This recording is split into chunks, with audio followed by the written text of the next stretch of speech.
The cardiac monitor flatlined. Dr. Morgan's hands moved before her brain could stop them. 20 years of buried instinct taking over. "What the hell are you doing?" The attending physician lunged forward. "That's not protocol. Step back." Her voice cut like surgical steel. The technique was impossible. A field procedure from classified operations that shouldn't exist. Something learned in desert tents under mortar fire, not sterile hospitals. The patient gasped. Heart rhythm restored. Dr. Stevens froze, staring. That's not in any manual. Where did you—" Her hands were shaking now. The old number was supposed to be disconnected, buried with everything else. The phone rang 4 minutes later. Pentagon switchboard, encrypted line. They'd been watching. The phone stopped ringing. Dr. Morgan stared at the dark screen. Pentagon switchboard, encrypted line, a number she hadn't seen in 6 years. 6 years of deliberate invisibility. 6 years working the night shift at County General, a hospital perpetually understaffed and overwhelmed. 6 years of choosing obscurity over excellence, protocol over instinct. She'd accepted the demotion from her own capabilities willingly, gratefully even. The phone had been her escape hatch.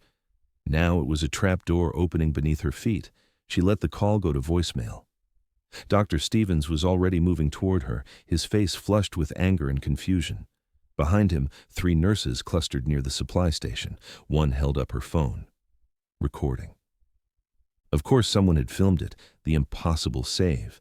The unauthorized technique, the procedure that existed nowhere in civilian medical literature. Morgan's hands were still shaking. Stevens stopped 2 feet away, his voice low and dangerous. "This is a liability nightmare. You performed an experimental procedure without authorization, without consultation. The patient is stable," Morgan said quietly. "Vitals are strong, no complications. That is not the point." Stevens glanced at the gathering staff, then back to her. "Where did you even learn that?" "I've never seen anything like it in 20 years of emergency medicine." Morgan felt the walls closing in. Field experience, overseas rotations, it's an adaptation of standard thoracic protocols. Bullshit. Stevens stepped closer. "I know every thoracic protocol in existence." That was something else entirely. She needed to deflect, to minimize, to disappear back into the comfortable anonymity she'd built so carefully. Then the siren started. Multiple units. Close, getting closer. Stevens's radio crackled to life. "County General, this is Medic 7. We have a mass casualty event. Construction collapse at the Riverside site. 4 critical patients inbound. ETA 3 minutes. The charge nurse was already running toward them. "We're at capacity. 2 surgeons on call, both in procedures. We don't have the staff for this." Stevens's jaw tightened. He looked at Morgan. His eyes held suspicion and something else. Calculation. "Morgan, you're on triage. Assessment only. Tag and prioritize. Do not touch procedures. Is that understood?" She understood perfectly. He was sidelining her, keeping her away from anything that mattered. Understood. She walked toward the ambulance bay, feeling the weight of every stare. The young resident from earlier, the one who'd assisted with the impossible save, followed her. The first ambulance screamed into the bay at exactly 11:34 p.m., then the second, the third, the fourth. Chaos erupted, 2 patients with crush injuries, 1 with a severed femoral artery, already losing blood pressure. The 4th patient was the worst, multiple penetrating injuries from rebar, chest and abdominal trauma, internal hemorrhaging. Morgan moved between them, her training taking over. Tag red, tag yellow, tag red. She stopped at the 4th patient. The pattern of injuries hit her like a physical blow. Intercostal penetration, liver laceration, suspected cardiac tamponade.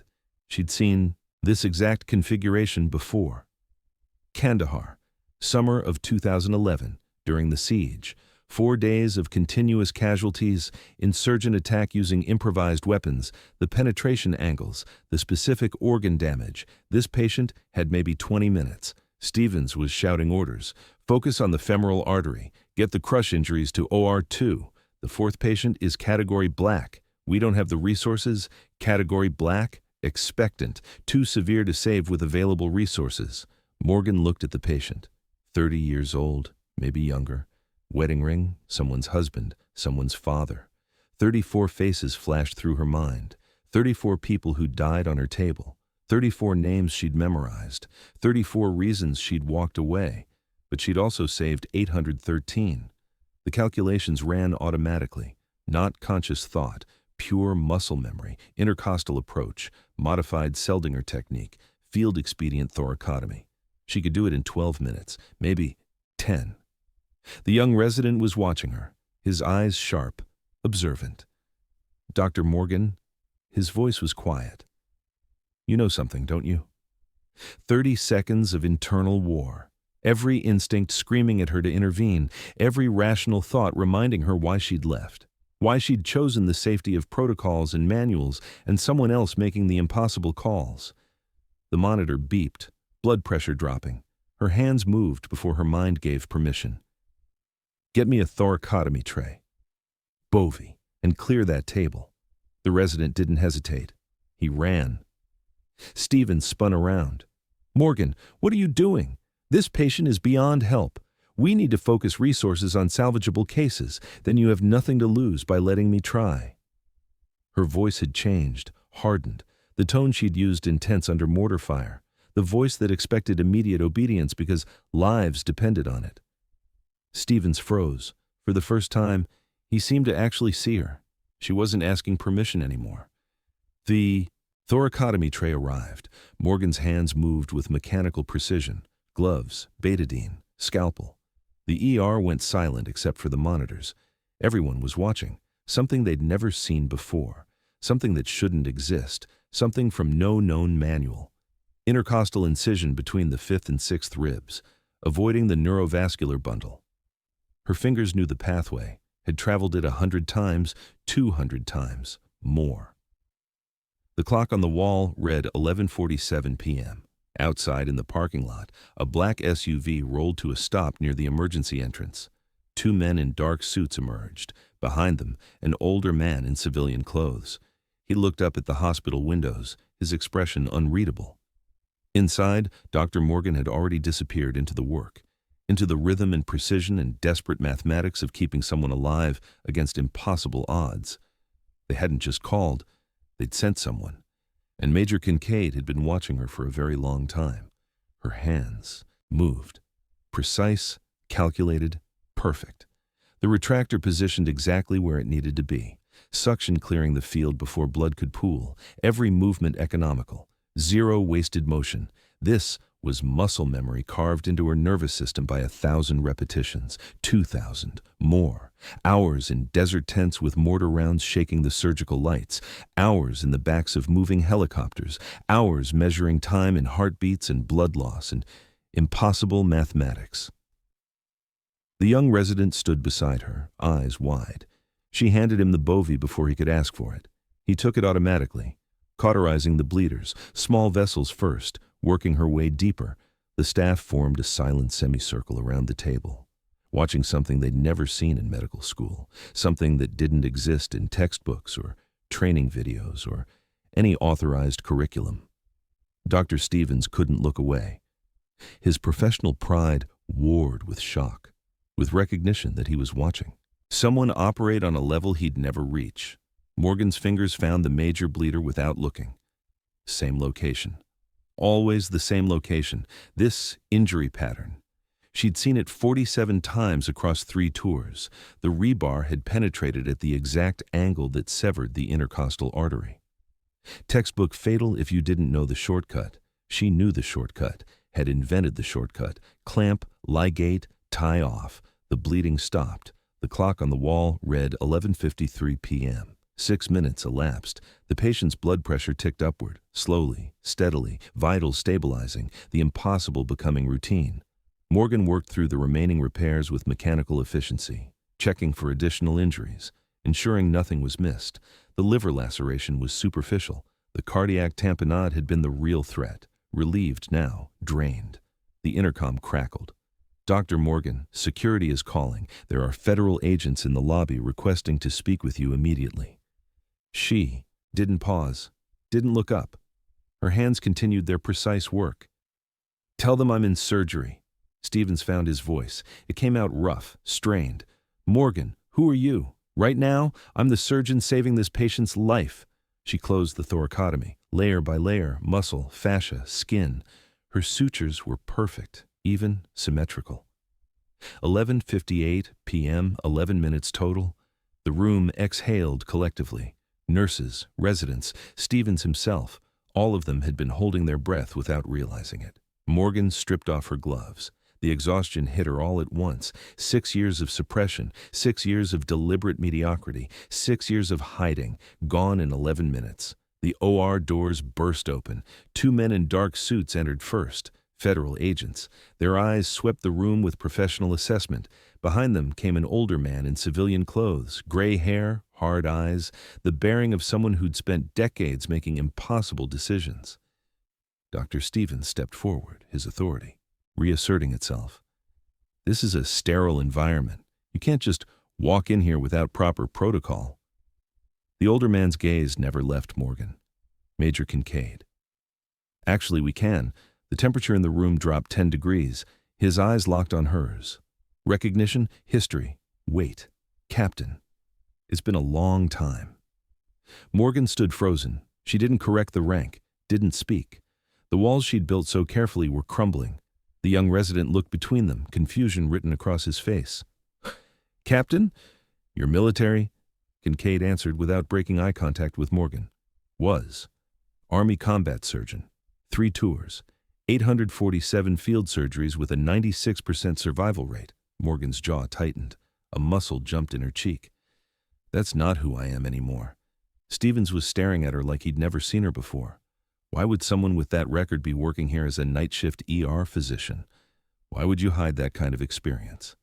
The question hung in the air. Morgan's voice came out barely above a whisper, because 4% of 847 is 34 people. The words cracked, broke, exposed the wound that had never healed. 34 people who died on my table, in tents, in rubble, in the backs of moving vehicles while I tried to hold their organs in place with my bare hands. The OR went silent. 34 faces. She remembered everyone, their names, their ages, their final words. Private Anderson, 19 years old, brown eyes like her younger brother, shrapnel wounds from an IED. She'd saved 17 people that day during the Kandahar siege. 6 hours of continuous surgery while mortars shook the tent poles. Lost 3. Anderson was one of them. She'd looked his mother in the eye 2 months later and said she'd done everything possible. Everything by the book. Everything authorized and approved and sanctioned by military medical protocols. But she'd known 36 techniques that weren't in any manual. Classified procedures. Experimental methods.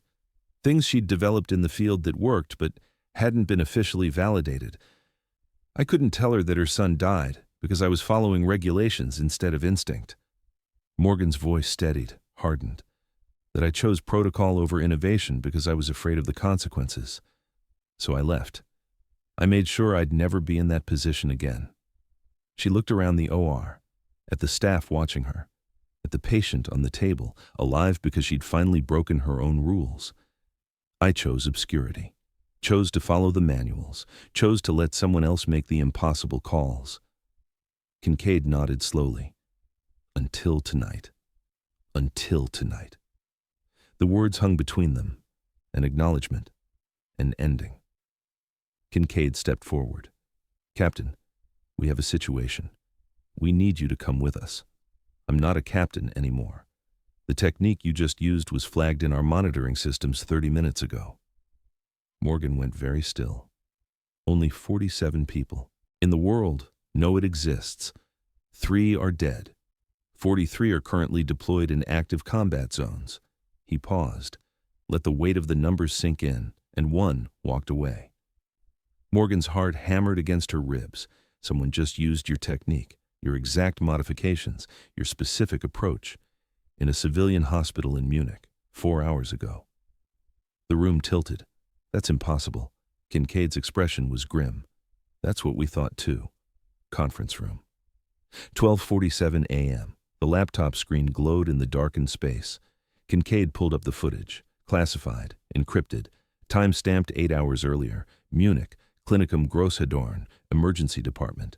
Morgan leaned forward, watched her own technique performed by someone else's hands, the intercostal approach, her modification to avoid the neurovascular bundle, the specific angle she'd developed after her 47th case, the shortcut that shaved 3 minutes off the procedure. Identical. This procedure doesn't exist in any ER database. Kincaid's voice was flat, clinical. You developed it in the field. It was never standardized, never taught. I submitted it for review. Morgan's throat tightened. It was classified and suppressed. Too experimental, too far outside established protocols. Exactly. So how does a civilian surgeon in Germany know it? The question sat between them like a lit fuse. Kincaid advanced the slides. Tokyo, University Hospital, 4 months ago. Different technique, same signature. Morgan's approach to cardiac tamponade relief. The specific instrumentation she'd improvised when standard tools weren't available. São Paulo, 3 months ago. Her method for controlling hepatic hemorrhage with minimal equipment. London, 6 weeks ago. Her field expedient thoracotomy modification. All procedures from her classified innovations, all performed by different surgeons in different countries. Someone is teaching your methods. Morgan's hands clenched, or someone stole them. Kincaid pulled up a TU. Personnel file. The Munich surgeon, Dr. Weber, former Bundeswehr Medical Corps, served 2 tours in Afghanistan, walked away from military medicine 7 years ago. The photograph showed a man in his 40s, haunted eyes, the look Morgan recognized from her own mirror. He was found dead in his apartment 4 hours ago. Kincaid's tone didn't change. Local police are calling it suicide. Morgan's blood ran cold. You think someone is hunting us? It wasn't a question. Kincaid advanced to the next slide. The São Paulo surgeon, Dr. Oliveira, former Brazilian Special Forces medic, dead 3 weeks ago. Apparent overdose. Tokyo, Dr. Tanaka, former JSDF, missing for 2 months. Presumed dead. Someone is systematically eliminating everyone who knows these techniques. Morgan stood, paced to the window. Her reflection stared back at her. 6 years of hiding, 6 years of safety, gone. They're testing us first. Her voice was steady now, cold, making us expose ourselves, forcing us to demonstrate our skills before they kill us. That's our assessment. Kincaid closed the laptop, leaned back. The overhead lights cast shadows across his face. Your techniques were part of a program. Advanced Combat Medical Protocol. Black budget. Designed to create superhuman field surgeons who could operate in impossible conditions. Morgan turned. I know. I was there. You were the star pupil, the one who developed more innovations than anyone else, the one who pushed the boundaries furthest. She said nothing. The program was shut down after ethical concerns, human experimentation, psychological toll on participants. The techniques were too effective, too dangerous in the wrong hands. We thought all the data was destroyed. Kincaid's pause was heavy. Clearly someone kept copies. Morgan processed the information, military programs, classified data, black budgets, the kind of information that could be sold, weaponized, used. How many of us are left? Kincaid's jaw tightened. 11, including you. 3 dead. 1 missing. That leaves 7. We need you to come back. Help us find whoever has this information. Stop them before they kill the rest. Morgan shook her head. I left for a reason. Find someone else. There is no one else.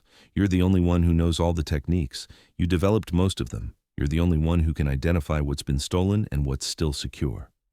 Then you're asking me to paint a target on my back. We're saying the target is already there. Kincaid stood. You just proved you can't stay hidden. The moment you used that technique tonight, you lit up every monitoring system we have. The door burst open. Dr. Stevens, face pale, breathing hard. Morgan, we need you. Now. The second construction victim, the one they'd stabilized an hour ago, crashing. Complications that shouldn't exist. The repair should have held. Morgan was moving before Stevens finished speaking, down the corridor, through the double doors, her mind already running through possibilities. She reached the OR, grabbed the scan from the resident's hands, looked at it. Her heart stopped. That's not a complication. Stevens stared at her. What?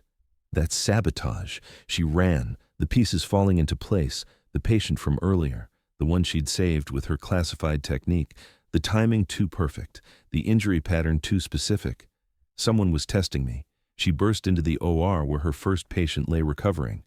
Seeing if I'd reveal myself. The monitors showed stable vitals, but the second patient, the one crashing now, the one whose complications made no medical sense. She pulled up the chart, saw what she needed to see. The monitor flickered, just for a second. A message displayed where patient data should be. GPS coordinates, latitude, longitude, and 3 words in block text, "Come alone, Captain." Then it vanished. Morgan stood frozen, the room spinning, the trap sprung, the hunter revealing himself. The second patient wasn't crashing from complications. Someone had induced the crisis remotely, through their hospital systems, through equipment that should be secure. Her patient wasn't dying, he was being held hostage, and the only way to save him was to walk directly into whatever waited at those coordinates. The hunter had made contact, and he was done watching. Morgan's hands moved faster than thought. The second patient, crashing.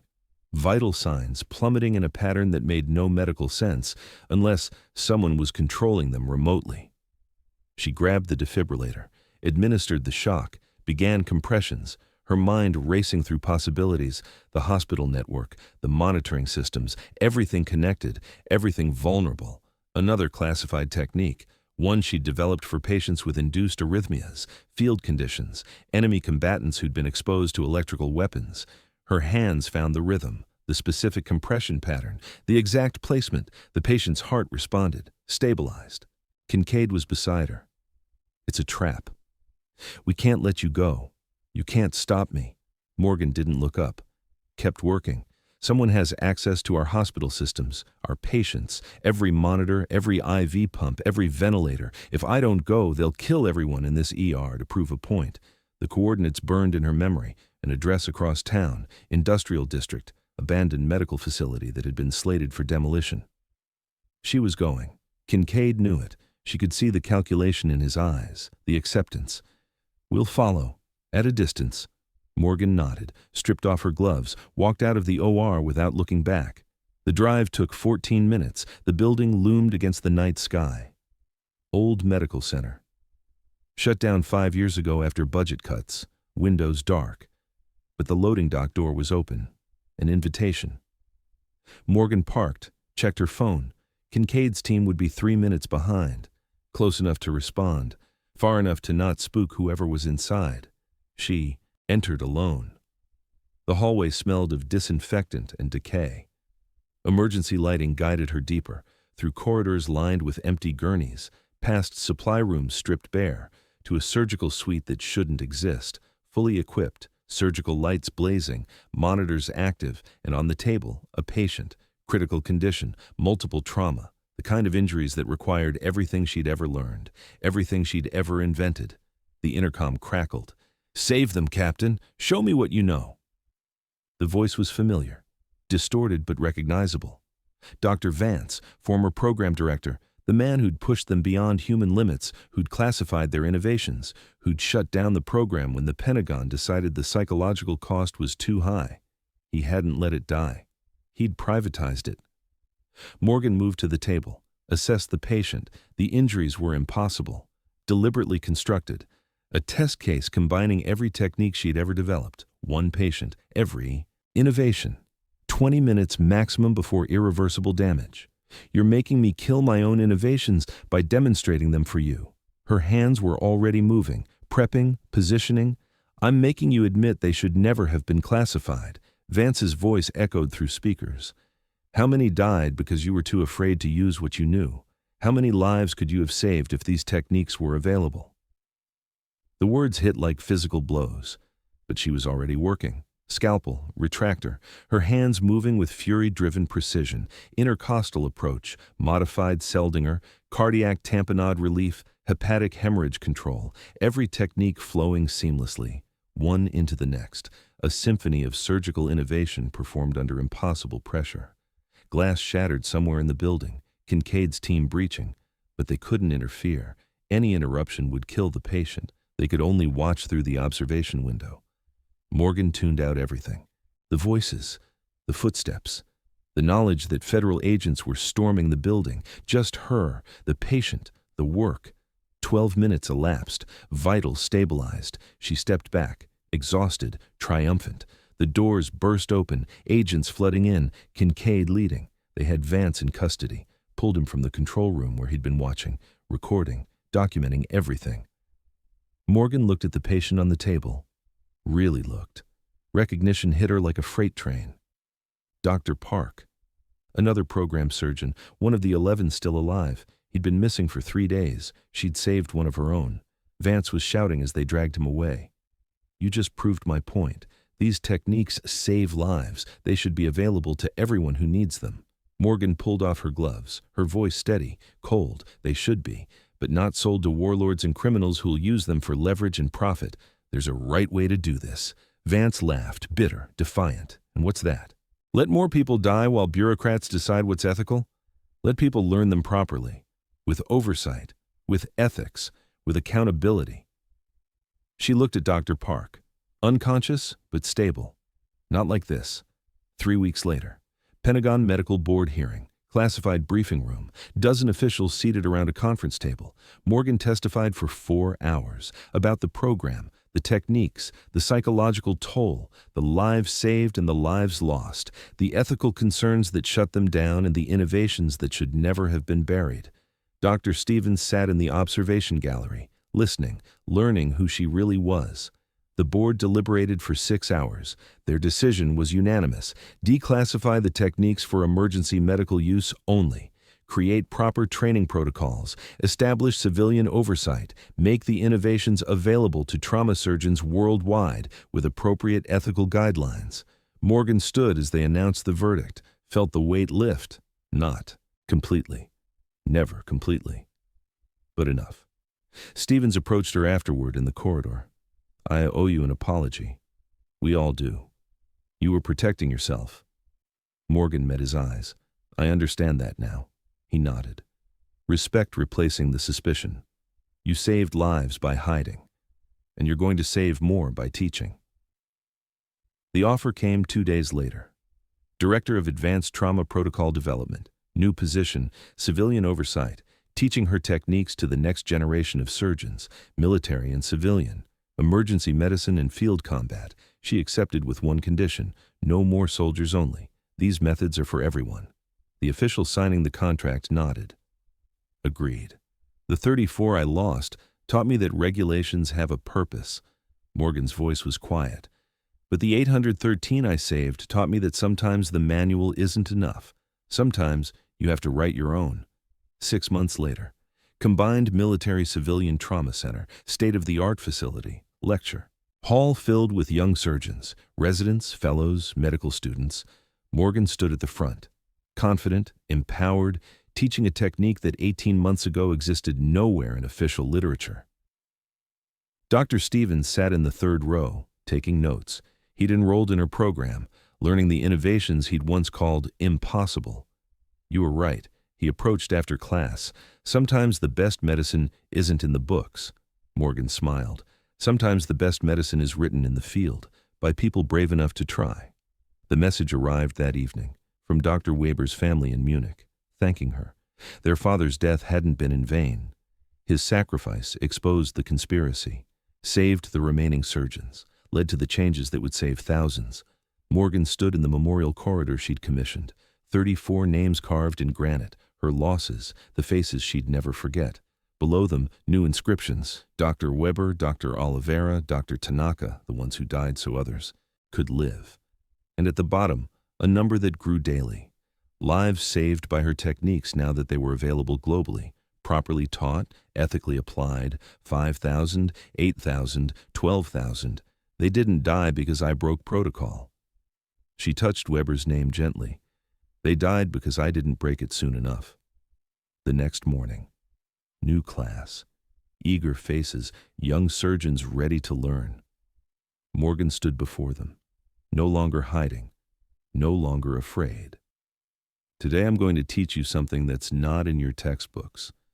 She pulled up the first slide, the intercostal approach, her innovation, and tomorrow it might save someone's life. The students leaned forward, pens ready, minds open. Morgan began to teach, not as a soldier running from trauma, not as a physician hiding from capability, but as something new, something transformed, a teacher, a guide, a bridge between what was possible and what was permitted, the knowledge no longer buried, the skills no longer classified, the innovations no longer locked away where they couldn't help the people who needed them most. She'd spent 6 years in obscurity. Now she stood in the light, teaching the next generation, writing the new manuals, creating the protocols that would make the impossible routine. The hidden elite finally accepting her role. The trauma transformed into purpose. The vindication complete. Outside the lecture hall, Kincaid watched through the observation window, smiled, made a note in his file. Captain Morgan had finally come home. Not to the military, not to the battlefield, to something better, to the place where her innovations would save lives for generations, where the 34 she'd lost would be honored not by her silence but by her voice, teaching, leading, transforming. The work continued, and this time she wasn't hiding.